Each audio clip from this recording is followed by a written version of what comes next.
The liberty of a democracy is not safe if the people tolerate the growth of private power to a point where it becomes stronger than the democratic state itself. That, in its essence, is fascism, ownership of government by an individual, by a group, or by any controlling private power. And that quote came from Franklin D. Roosevelt. Welcome to Surviving the Matrix, ladies and gentlemen. My name is Maxwell Igan. It's a pleasure to be with you once again, and I'll be your host for the next hour. Well, folks, looking at the Earth of modern times, it really would appear as if the entire world has gone mad. It's very difficult to see any moment in history when humanity was in greater peril than what we find ourselves in today, and there also doesn't appear to be any other time in history when man had so many opportunities for wakefulness to choose from. And of course, what these opportunities are the very myriad of problems that have been created for us and for the planet by those people we have elected to act on our behalf, those people we've elected to government. And folks, why these problems are in fact opportunities is because each one of these problems reveals for us the very corruption of the system that enslaves us and gives us therefore the opportunity to address this corruption. Because every single problem that the world faces, folks, has been the result of the actions of government and what government has allowed to happen. Government will, of course, blame you. They will tell you that it is because of the people that the environment is being trashed, because of all of the wants of our society and all the throwaway culture that we lead and all of this sort of stuff. But really, when you look back at history, this is the culture that the government's promoted to the people and taught the people to immerse themselves in back in the 40s and 50s after World War II. We kind of created this throwaway society, which of course would inevitably lead to where we are now and the horribly degraded state of our environment, which has been the result of it. And sure, this has happened because of our society, but our governments are always very quick to point the finger at the people and make the people pay for the problems that the government themselves have created. Because if industry was properly regulated and industry functioned in such a manner that it was going to be beneficial to the people and beneficial to society and beneficial to the world at large, then of course it wouldn't be functioning around an economic model. Because all this system does, folks, as I've often said, is work to support an economy. And the economy is completely fake. All it does is provide a system of eternal profit and eternal scarcity, and needs to function in a state of permanent growth. And of course that can only be achieved by destroying the environment and making humanity expendable. So that is the economy that we are supporting. That's the economy that our governments are supporting, and that's what economies do, folks. Economies aren't real. I said to someone the other day that the economy wasn't real, and they said, oh, of course the economy is real. Money's real, all this stuff's real. And I said, well, if the economy is real, can you please bring it round to my house? I'd like to look at it. I'd like to see what shape it is, what colour it is. I'd like to poke it with my finger and see what it feels like. He said, well, of course I can't do that. And I said, no, of course you can't do that because it isn't real. We made it up. You know, that's all it is. That's all the economic system is, folks. It's a system of scarcity. That's what it's for. And it's resulting in the complete destruction of the planet and the complete depopulation of humanity in order to support the economic system. So that's a huge opportunity for us just to see how the world works. I mean, just look around you at the state of the world and look around you at the state of the people and the real state of our society, and there's every piece of evidence you've ever needed to demonstrate very clearly that our government and this entire system is utterly corrupt to its very core, and that this corruption needs to be addressed. And of course, when you look at this system and you look how all of society is locked within these legal parameters created by the system, then you begin to see that the only way this system can be addressed is through grassroots movement of the people. So, of course, we come back to connecting with our communities, getting information out to people, having town meetings, having discussions such as this, and just pointing out to people the way the world is run.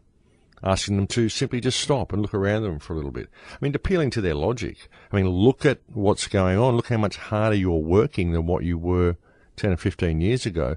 Look how expensive the cost of living is. Have you ever asked yourself why?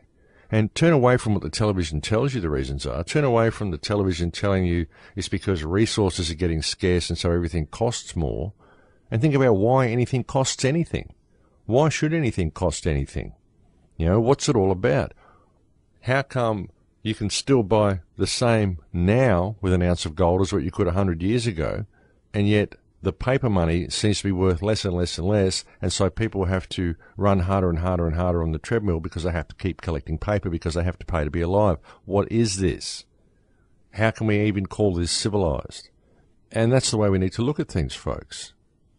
Because it's only really when you see the system for what it is that you can see what the solutions to this system are. And of course, the solutions are to understand that the system is fiction. It's just something we made up.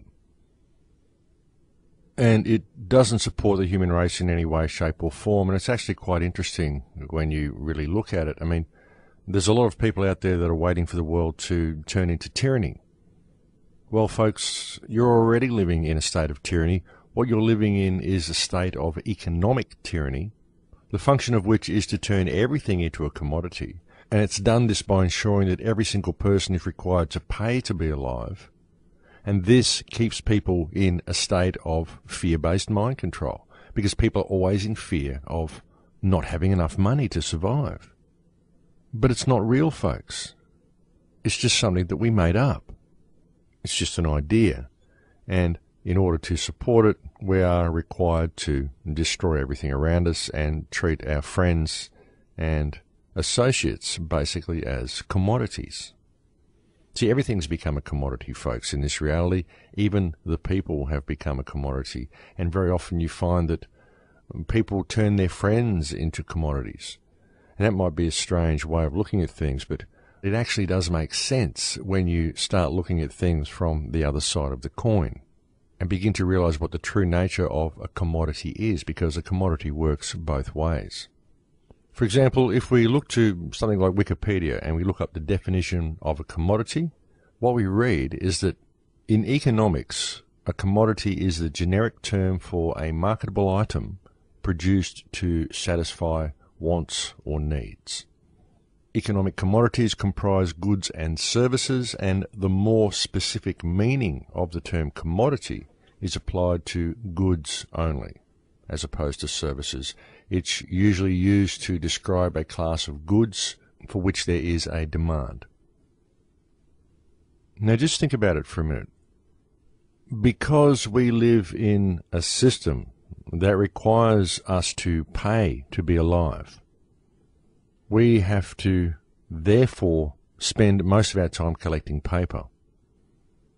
Because there's a limit to how many things we can do to do this, we sometimes have to make stuff up. People open shops and sell pies to people. People grow vegetables and sell vegetables to people. People will just invent some widget and open up a widget store and hopefully be able to convince other people that they need this thing and then be able to sell it to them so that they can collect money to pay to be alive. We find things such as multi-level marketing, selling Amway or stuff like that. And this is a great example of turning your friends into commodities, folks, because what you do is that you find that everybody you're associated with, you're trying to sell them something. So you're using them to extract cash because that's what you need. So they can supply that demand for you. So you turn your friends into the item that supplies you with the cash that you need in order to function, because you need to pay to be alive. And this has been very instrumental in completely removing empathy from people. And this is really how money works, folks, because money is a talisman for control. It's designed to put people in a state of shortage and a state of scarcity, and it also removes from people the power of giving, because you don't give to people anymore because you have to pay to be alive. So you need to collect paper from people to cover your cost of being in the world. And so everybody's running around trying to make money off everybody else, so nobody knows how to give anymore. So everyone's required to act sociopathically and remove empathy from their lives in order to survive within this system. That's the purpose of money, folks. Money is there to keep people in scarcity and to remove empathy from people's psyche. You know, people are worried about, if there wasn't money, if I sweat and labour at my job, what do I have to show for it? Well, I say step back a little bit further from that, and my question is, if you didn't have to pay to be alive, why would you be sweating and labouring in the first place? Why wouldn't you be doing what you want to do? Why wouldn't you be helping to improve reality, make reality a better place to live in? Well, no, you can't do that because you are required to work in order to support an economic model that demands that you pay to be alive. And that ultimately is the purpose of money. Money is a talisman for control, and it keeps people in a state of fear-based mind control because money is purposely designed to place the people who use it into a state of permanent scarcity. I mean, if we didn't have money, folks, people would still do things. Things would still get invented. We could still have a system whereby people would do a certain amount of work just to maintain our infrastructure. I mean, if we're going to have infrastructure, somebody has to maintain it. Since the infrastructure is for all of us, then we should all maintain it. But with proper education, we'd want to do this stuff. A couple of generations of people being taught actually how reality is and how reality works, and being encouraged to find that thing that they love to do and that thing that they are good at and do as much of it as possible, we'd find miraculous things happening to this world. We'd find miraculous changes in people's way of thinking. And people would want to help others because they would see the benefit of helping others. Because, of course, the way that you improve your own life is to improve the lives of the people around you. But we're not taught that. We're taught that the way to improve your own life is to use those around you as a source of income so that you can collect enough paper to be higher on the social ladder than they are. That's what we're taught it's all about. We're taught that it's all about acquisition. It's not about humanity. It's not about society. It's not about improving the plight of human consciousness. It's about economic growth. It's always about economic growth, and that the economy is the most important thing, even if some people are cast by the wayside. As long as the economy is in a state of permanent growth, everything will be okay. That's what we're taught to think, and it's complete and utter fiction because the economy is just numbers on pieces of paper, numbers on digital screens, and we made the whole thing up. It has no bearing on reality and no real meaning to anything at all except for itself and this destructive capitalistic program that the earth seems to be currently running. And of course, folks, the program only runs because we the people provide the program with the energy it needs to run.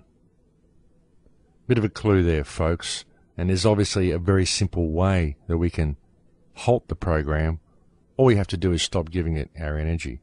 And we do that by giving our energy to the people around us and building strong community. It always comes back to the same thing, folks. It always comes back to community. It's got to be grassroots. That's the only way we're going to change anything. And we have to break out of this fear-based mind control, stop profiting from each other, and see each other as valid in order to do it. I mean, that's absolutely the first step, folks, and we have to do that if we're going to achieve anything at all. Because if we're not prepared to do that, and we're not prepared to think outside of the box, and we're not prepared to see people as valid, and we're not prepared to put giving back into the equation, we're not prepared to stand in civil disobedience, if we're not prepared to see that the system is fiction, that we are allowing ourselves to be enslaved by lines on pieces of paper that have been put there by sociopaths in order to steal everything from us, until we can see this, nothing is going to change. Mass non-compliance, folks. Mass non-compliance. And as I said on the show last week, real non-compliance is doing that which is lawful rather than that which is legal. Because that which is legal is not law, it's just rules written by politicians that has been superimposed over the top of law, and people have been taught to believe that it's valid. But it's not. It's just rules on pieces of paper that are designed to steal everything from you. And just what's happening in Australia, folks, is a perfect example of how this is going.